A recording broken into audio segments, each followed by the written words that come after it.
I want everyone to picture this real quick. You, your 7 siblings, and your parents all slept one night on the ground in a 7 by 8 foot space. You wake up one morning, you look up, and your roof is gone. So you have to spend the rest of your day trying to find your roof and putting it back on your house. Because of this, you cannot work and make the $3 that you would have that day.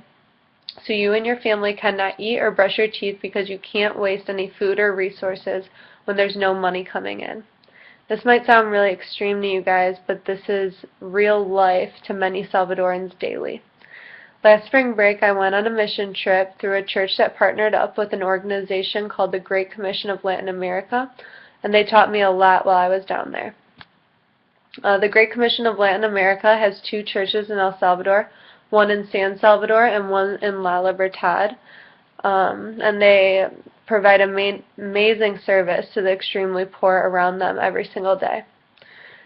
Because this organization and country is very important to me, I will inform you about some history of El Salvador and tell you about how the GCLA churches began. Next, I'll tell you about some of the services that GCLA provides to their community.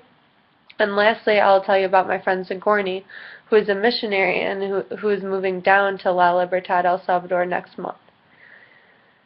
First, I want to give you some insight about El Salvador and their need for GCLA and how it got started.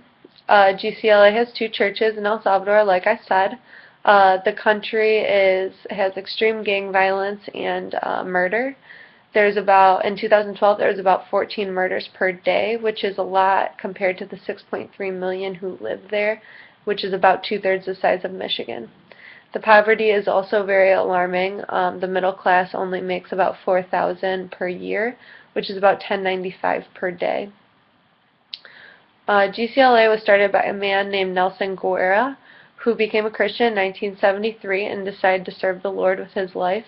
What started as a small Bible study of about 5 or 6 people in Honduras grew to about 33 churches in 9 different countries, including Costa Rica, El Salvador, Guatemala, Honduras, Mexico, Nicaragua, Panama, the United States, and Venezuela.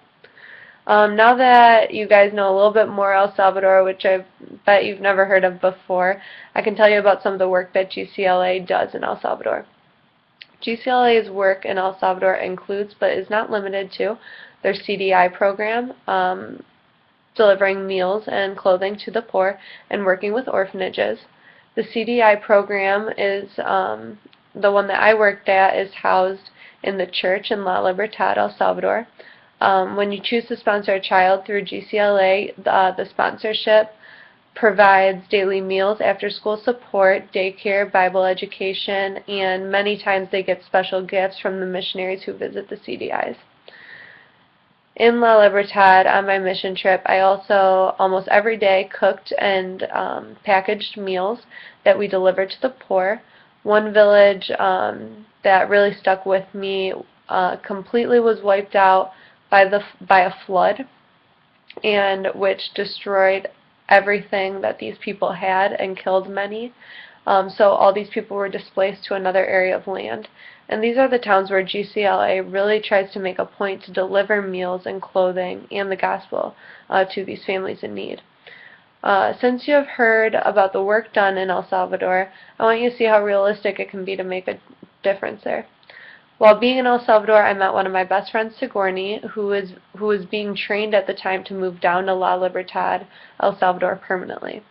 Sigourney went to El Salvador for the first time when she was 18 on her first college spring break, and she fell in love with it, so she decided to go again the next year, and her missions pastor came up to her while she was there and asked her if she would be willing to take a job with GCLA when she graduated as a missionary, and she accepted the offer. One of the first times I talked to Sigourney about moving to El Salvador, she told me, since the first day I was in El Salvador, I knew it was home. Other people don't get it like I do. I see the light in people there, and they change me every day. While Sigourney was living in El Salvador, she will be a liaison connecting the 2 churches while also serving the people of La Libertad both physically and spiritually. GCLA is a great organization that does very well for their area of the world, and we can all learn from their staff and the service that they perform.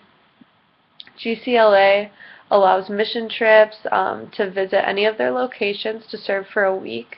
And if you're not able to serve your time, they also you can also support them financially, or you can sponsor a child through their CDI program, where 100% of your donations go to a specific child, and you get a picture and calendar and everything, get letters from them, and it's a really great program.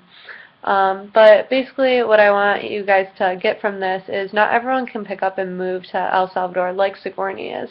But we can all open our eyes to see what moves us and to invest in it in these next steps in our lives.